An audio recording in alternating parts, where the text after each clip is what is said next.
আসসালামু আলাইকুম। আজকের রেসিপিতে থাকছে মোরগ পোলাও।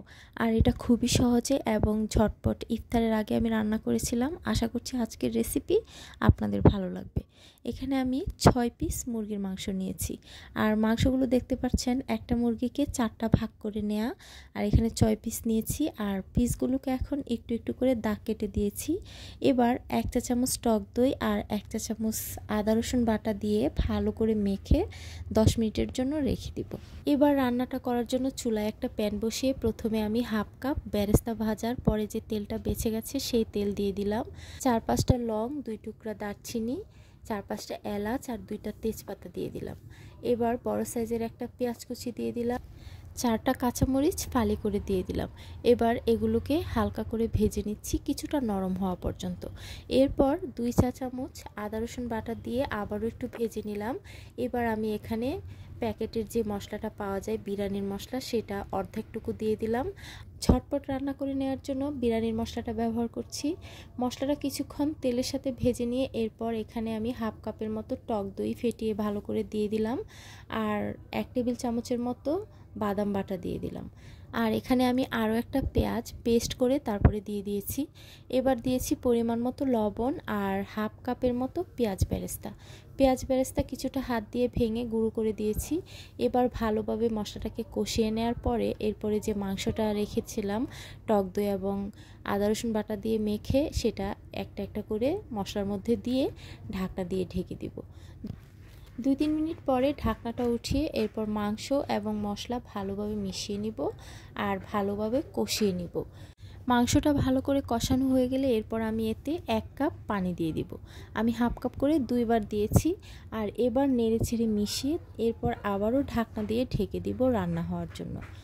আর এই পানিটা দিয়ে রান্নাটা হয়ে যাবে। আর মাঝে মধ্যে কিন্তু ঢাকনাটা উঠিয়ে তারপরে নেড়ে ছেড়ে দিতে হবে।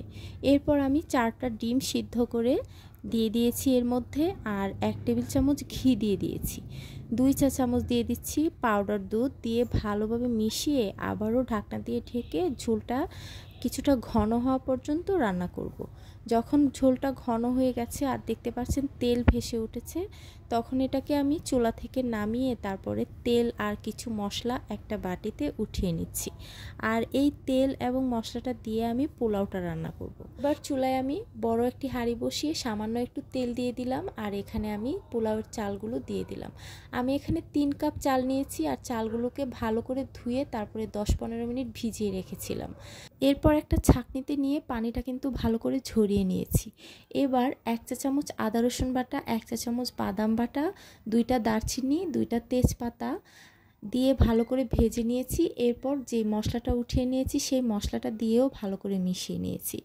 এবার 1 কাপ দিয়ে দিচ্ছি দুধ আর বাকি 5 কাপ দিয়ে দিচ্ছি পানি, কারণ এখানে 3 কাপ চালের সাথে আমি 6 কাপ পানি ব্যবহার করছি। তবে আমি কিন্তু সামান্য একটু পানি কম দিয়েছি, মানে 5.5 কাপের মতো পানি দিয়েছি। এরপর কিছু কিশমিশ দিয়ে দিয়েছি আর কিছু দিয়ে দিচ্ছি আস্ত কাঁচামরিচ। এরপর ঢাকনা দিয়ে ঢেকে আমি 90% পোলাওটাকে রান্না করে নিয়েছি।